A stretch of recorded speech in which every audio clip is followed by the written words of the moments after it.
अस्सलामुअलैकुम everyone, welcome back to Arooj management science expert. आज हम पे बैक पीरियड को डिस्कस करेंगे। ये कैपिटल बजटिंग की टेक्निक है और लास्ट वीडियो में हमने कैपिटल बजटिंग को डिस्कस किया था और आज हम इस वीडियो में पे बैक पीरियड का बेसिक कॉन्सेप्ट एग्जाम्पल के साथ समझेंगे ताकि इससे रिलेटेड कोई भी न्यूमेरिकल अगर आपको आए तो आपको कोई प्रॉब्लम फेस ना करनी पड़े। इससे पहले हम वीडियो स्टार्ट करें, अगर आप अपनी स्पोकन इंग्लिश को इम्प्रूव करना चाहते हैं, अपनी वोकैबुलरी को इम्प्रूव करना चाहते हैं तो आप मेरे सेकंड चैनल पर ज़रूर विजिट करें। उस चैनल का लिंक आपको डिस्क्रिप्शन में मिल जाएगा। जैसा कि हमने लास्ट वीडियो में कैपिटल बजटिंग को डिस्कस किया था कि कैपिटल बजटिंग एक बेसिकली प्रोसेस है जिसके थ्रू डिफरेंट प्रोजेक्ट को इवैल्यूएट किया जाता है कि किस प्रोजेक्ट पे हमें इन्वेस्टमेंट करनी चाहिए। और प्रोजेक्ट को इवैल्यूएट करने के लिए डिफरेंट मेथड्स को, डिफरेंट टेक्निक्स को यूज़ किया जाता है, जिसमें से इनिशियल जो टेक्निक है वो है पे बैक पीरियड। पे बैक पीरियड का मतलब होता है कि जो हम आज पे कर रहे हैं या जो इन्वेस्ट कर रहे हैं वो कितने टाइम तक हमें उस पर रिटर्न मिलेगा या जो प्रॉफिट उस पर मिलेगा वो कितने टाइम तक मिलेगा। और हर प्रोजेक्ट के लिए आपको पता है कि प्रॉफिट के लिए ही इन्वेस्टमेंट की जाती है। तो जिस प्रोजेक्ट से जो उसकी इन्वेस्टमेंट अमाउंट है या कॉस्ट है उसकी वो जब रिकवर हो जाएगी और जल्दी रिकवर हो जाएगी तो वही प्रोजेक्ट जो है वो एक्सेप्टेबल होगा।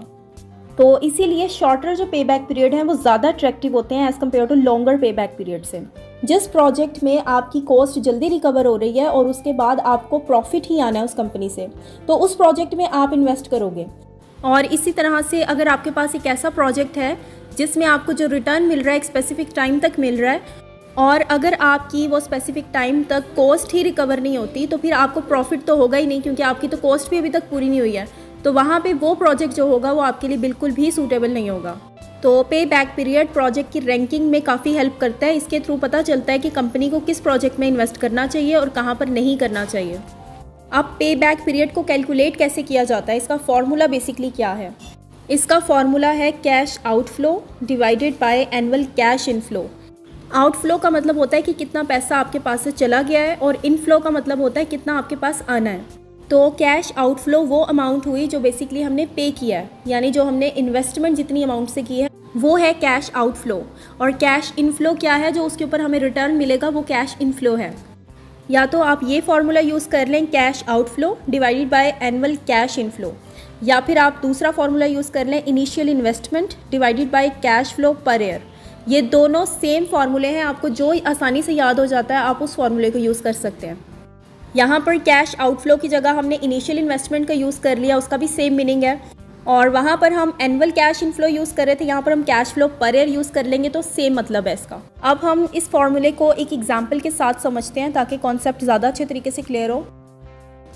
अब आपके सामने एक ये न्यूमेरिकल है और इस न्यूमेरिकल को हम दो तरीक़ों से सॉल्व करेंगे, सेम मेथड के साथ, सेम फार्मूले के साथ, जिसमें हम उसकी इनिशियल इन्वेस्टमेंट या फिर कॉस्ट सेम रखेंगे और जो उस पर रिटर्न मिल रहा है ये कैश इनफ्लो होगा वो भी हम सेम रखेंगे। सिर्फ हम उसमें उसकी ड्यूरेशन जो है प्रोजेक्ट की वो हम चेंज करेंगे।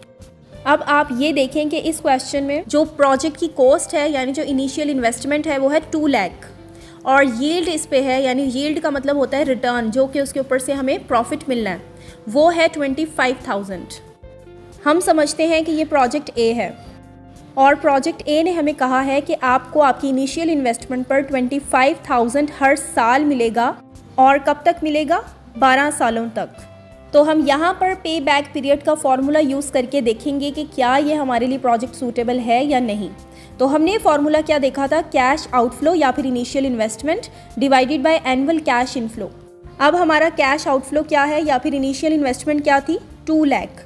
तो 2 लाख को हम डिवाइड कर देंगे जो उसका कैश इनफ्लो है, यानी जो उसके ऊपर हमें रिटर्न मिलेगा 25,000 पर।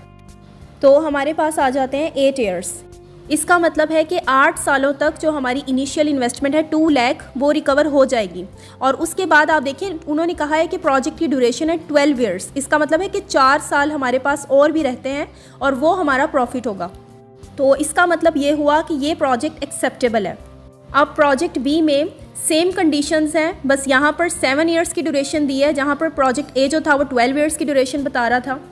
तो यहाँ पर 7 ईयर्स की ड्यूरेशन बताई है, तो आप खुद देखें कि 8 ईयर्स में आपकी कॉस्ट रिकवर हो रही है और प्रोजेक्ट बी ने कहा है कि आपकी प्रोजेक्ट की ड्यूरेशन जो होगी वो 7 ईयर्स होगी। तो इट्स मीन कि यहाँ पर आपकी कॉस्ट भी रिकवर नहीं होगी और आपकी प्रोजेक्ट की ड्यूरेशन ख़त्म हो जाएगी। तो ये यहाँ से समझ आ रहा है कि यहाँ पे -1 ईयर आएगा, तो क्या होगा, ये प्रोजेक्ट रिजेक्ट होगा। इसी तरह से जब कोई इन्वेस्टर डिफरेंट प्रोजेक्ट में इन्वेस्ट करने के लिए इवैल्यूएशन करता है उसकी कि कहाँ पर हमें इन्वेस्ट करना चाहिए और कहाँ पर नहीं करना चाहिए, तो वो पे बैक पीरियड को इस तरह से यूज़ करके इवैल्यूएट करता है, उसकी रैंकिंग करता है और उसके बाद देखता है कि किस प्रोजेक्ट में उसको इन्वेस्ट करना चाहिए। आई होप व्यूअर्स आपको ये कॉन्सेप्ट क्लियर हो गया होगा कि पे बैक पीरियड क्या है और किस तरह से इसको हम यूज़ करते हैं। फिर भी अगर आपकी कोई क्वेरी है तो आप मुझे कमेंट सेक्शन में बता सकते हैं, मैं ज़रूर आपको रिप्लाई दूंगी।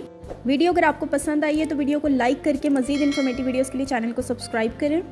मिलते हैं कैपिटल बजटिंग की नेक्स्ट टेक्निक के साथ। अल्लाह हाफ़िज़।